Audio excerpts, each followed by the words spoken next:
প্রিয় ভাই ও বোনেরা, আজ আপনার সবচেয়ে বড় ভয় কি? হয়তো তা অসুখের ভয়, হয়তো তা ব্যর্থতার ভয়, হয়তো যাকে আপনি ভালোবাসেন তাকে হারানোর ভয়, হয়তো ভবিষ্যৎ নিয়ে উদ্বেগ, অথবা অন্যরা আপনার সম্পর্কে কি ভাববে সেই ভয়। ভয় মানুষের জীবনের সবচেয়ে শক্তিশালী শক্তিগুলির একটি। এটি আমাদের কথা বলা থেকে, কাজ করা থেকে, ভালোবাসা থেকে, বিশ্বাস করা থেকে এবং এমনকি ঈশ্বরের আহ্বান অনুসরণ করা থেকেও বিরত রাখতে পারে। তাই আজকের সুসমাচার খুবই সুন্দর। যিশু ৩ বার বলেন, ভয় পেও না। যিশু যখন কোনো কথা বারবার বলেন, তখন আমাদের বিশেষভাবে মনোযোগ দিতে হয়। আজ আমরা যদি আমাদের জীবনকে ঈশ্বরের দৃষ্টিতে দেখতে শিখি, তাহলে ভয়ের শক্তি কিভাবে দূর হয়ে যায়, যিশু তা আমাদের শেখান। বহু বছর আগে চার্লস ব্লন্ডিন নামক বিখ্যাত দড়ির উপর হাঁটার শিল্পী নায়াগ্রা জলপ্রপাতের উপর দড়ি বেঁধে হেঁটে হাজার হাজার মানুষকে বিস্ময়ে অভিভূত করেছিলেন। হাজার হাজার মানুষ তা দেখতে জড়ো হয়েছিল। বহুবার সফলভাবে পার হয়ে যাওয়ার পর তিনি জনতাকে জিজ্ঞাসা করলেন, আমার কাঁধে কাউকে বসিয়ে আমি যদি এই জলপ্রপাত পার হয়ে যাই, তাহলে তোমরা কি বিশ্বাস করো? সবাই একসঙ্গে বলে উঠল, হ্যাঁ, আমরা বিশ্বাস করি। তখন তিনি জিজ্ঞাসা করলেন, তাহলে কে আমার কাঁধে উঠতে প্রস্তুত? ততক্ষণাৎ জনতা নীরব হয়ে গেল। সবারই বিশ্বাস ছিল যে তিনি পারবেন, কিন্তু তাকে পূর্ণ বিশ্বাস করে কাঁধে উঠতে কেউ প্রস্তুত হল না। প্রিয় ভাই ও বোনেরা, প্রায়ই আমাদের অবস্থাও এমনই হয়। আমরা বিশ্বাস করি যে ঈশ্বর আছেন। আমরা বিশ্বাস করি যে ঈশ্বর আমাদের ভালোবাসেন। আমরা বিশ্বাস করি যে ঈশ্বর আমাদের দেখাশোনা করেন। কিন্তু ভয় এলে আমরা তাকে পূর্ণভাবে বিশ্বাস করতে দ্বিধা করি। আজকের সুসমাচারে যিশু আমাদের শুধু তাঁতে বিশ্বাস করার জন্য নয়, বরং তাকে পূর্ণভাবে ভরসা করার জন্য আহ্বান জানান। আরেকটি গল্প বলি। 1597 সালে জাপানের ২৬ জন শহীদের একজন, সন্ত লুইস ইবারাকি নামক এক বালককে যিশুকে অস্বীকার করার জন্য গ্রেপ্তার করা হয়। সে তখন মাত্র ১২ বছরের ছিল। তাকে ও অন্যান্য খ্রিস্টানদের ক্রুশবিদ্ধ করার সিদ্ধান্ত নেওয়া হয়। এক সৈনিকের সেই বালকের প্রতি দয়া হয়। সে বলল, বাবা, তোমার সামনে এখনো পুরো জীবন পড়ে আছে। যদি যিশুকে অস্বীকার করো, তাহলে তুমি বেঁচে থাকতে পারবে। সেই বালক শুধু একটি প্রশ্ন করল, দয়া করে বলুন, আমার ক্রুশ কোনটি? সৈনিক ক্রুশের দিকে ইশারা করল। বালক দৌড়ে গিয়ে সেই ক্রুশকে জড়িয়ে ধরল, চুম্বন করল এবং যিশুর জন্য মৃত্যুকে বরণ করল। ১২ বছরের একটি শিশু, যে সত্য অনেক বড়রাও বুঝতে পারে না, তা বুঝতে পেরেছিল যে খ্রিস্ট জীবনের চেয়েও মূল্যবান। সেই শিশুটি এই সাহস কোথা থেকে পেল? বিশ্বাস থেকে, ভরসা থেকে, অনন্ত জীবনের দৃষ্টিভঙ্গি থেকে। সে ক্রুশের ওপারে তাকিয়েছিল এবং যিশুকে দেখেছিল। এখন যিশু যা বলেননি, সেদিকে লক্ষ্য করুন। তিনি বলেননি, তোমাদের কখনো কষ্ট হবে না, তোমাদের বিরোধিতার সম্মুখীন হতে হবে না, সবাই তোমাদের পছন্দ করবে। বরং যিশু স্পষ্ট করে বলেন যে তাঁর শিষ্যদের কষ্ট আসবে, প্রত্যাখ্যান হবে, নির্যাতন হবে, ভুল বোঝাবুঝি হবে, বিরোধিতা হবে। তবুও তিনি বলেন, ভয় পেও না। কেন? কারণ ঈশ্বর আমাদের সব ভয়ের চেয়ে অনেক বড়। ভয় আমাদের জগৎকে ছোট করে দেয়, বিশ্বাস তাকে বিশাল করে তোলে। ভয় দরজা বন্ধ করে দেয়, বিশ্বাস দরজা খুলে দেয়। ভয় সমস্যার দিকে তাকায়, বিশ্বাস ঈশ্বরের দিকে তাকায়। তাই সন্ত পোপ জন পল দ্বিতীয় তাঁর পরিচর্যার শুরুতে বলেছিলেন, ভয় পেও না, খ্রিস্টের জন্য তোমাদের হৃদয়ের দরজা প্রশস্ত করে খোলো। যখন খ্রিস্ট আমাদের হৃদয়ে বেশি স্থান পান, তখন ভয়ের জন্য জায়গা কমে যায়।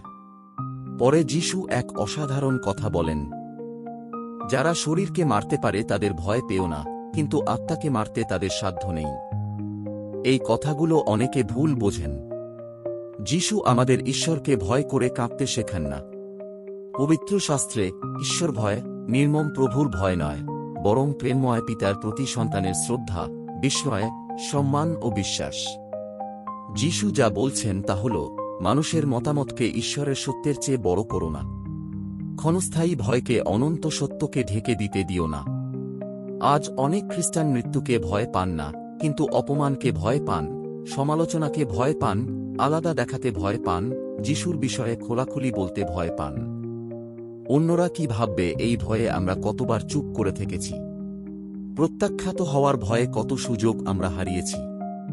যিশু আজ আমাদের জিজ্ঞাসা করছেন, কার মতামতকে বেশি গুরুত্ব দেব, জগতের না ঈশ্বরের? আপনাদের মধ্যে অনেকে কুইন এলিজাবেথ নামক মালয়ালম সিনেমা দেখেছেন। এলিজাবেথ সাফল্য ও চাকরির জন্য বেঁচে থাকা এক যুবতী। কিন্তু যখন তার মনে হয় তার জীবন তার প্রত্যাশার চেয়ে ছোট হতে পারে, তখন সবকিছু বদলে যায়।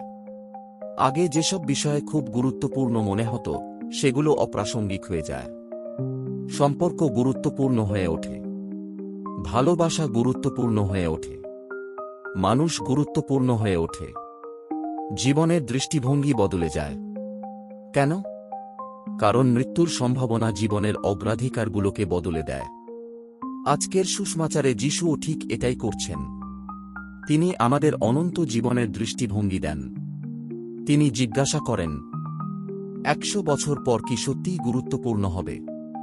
ঈশ্বরের সান্নিধ্যে দাঁড়ানোর সময় কি গুরুত্বপূর্ণ হবে? আজ যেসব বিষয়ে আমাদের বিরক্ত করে, সেগুলো তখন একেবারেই তুচ্ছ হয়ে যাবে। অনন্তের আলোয় জীবন দেখলে আমাদের অনেক ভয় খুব ছোট হয়ে যায়। তারপর যিশু পবিত্র শাস্ত্রের সবচেয়ে আশ্বাসদায়ক প্রতিশ্রুতিগুলির একটি দেন। তোমাদের মাথার চুলগুলোও বোনা আছে। এটা ভেবে দেখুন, ঈশ্বর আপনার সম্পর্কে সবকিছু জানেন, আপনার ক্ষত, আপনার অশ্রু, আপনার হতাশা, আপনার গোপন সংগ্রাম, আপনার উত্তরহীন প্রশ্ন, কিছুই তাঁর দৃষ্টির বাইরে নয়। এক ছোট্ট মেয়ে একবার বাজ ও বৃষ্টির রাতে ভয়ে জেগে উঠল। বাজের আলো ঘরে ঢুকল। বাজ পড়ে ঘর কাঁপিয়ে দিল। সে চিৎকার করে বলল, বাবা, বাবা। তার বাবা ঘরে এসে জিজ্ঞাসা করলেন, মা, তুমি কেন ভয় পাচ্ছ? মেয়েটি বলল, আমার মনে হচ্ছে আমি একা। বাবা তার বিছানার পাশে বসে বললেন, তুমি একা নও, আমি এখানে আছি। বৃষ্টি চলতে থাকল, বাজ চলতে থাকল, বিদ্যুৎ চমকাতে থাকল, কিন্তু ভয় চলে গেল। কি বদলাল? ঝড় নয়, বাবার উপস্থিতি বদলাল। বিশ্বাসও ঠিক তাই। বিশ্বাস সব ঝড় দূর করে না, কিন্তু মনে করিয়ে দেয় যে আমরা একা নই। আমাদের স্বর্গীয় পিতা আমাদের সাথে আছেন। আর এটাই সব বদলে দেয়। যিশু আরও বলেন, যা আমি তোমাদের অন্ধকারে বলছি, তা আলোয় প্রচার করো। সুসমাচার লুকিয়ে রাখার জিনিস নয়। বাপ্তিস্মপ্রাপ্ত প্রত্যেক খ্রিস্টানই একজন মিশনারি। আপনাকে অন্য দেশে যেতে হবে না। আপনার মিশন ক্ষেত্র আপনার চারপাশেই, আপনার পরিবার, কর্মস্থল, প্যারিশ, প্রতিবেশ, স্কুল। আশা খুঁজছে এমন মানুষ আপনার চারপাশে আছে। অর্থ খুঁজছে এমন মানুষ আছে। ঈশ্বরকে খুঁজছে এমন মানুষ আছে। হয়তো তারা যে একমাত্র সুসমাচার পড়ছে, তা আপনার জীবনই হবে। সন্ত থেরেসা অফ অ্যাভিলা বলেন, আজ পৃথিবীতে খ্রিস্টের কাছে তোমার শরীর ছাড়া আর কোনো শরীর নেই। কি মহান দায়িত্ব! কি মহান সৌভাগ্য!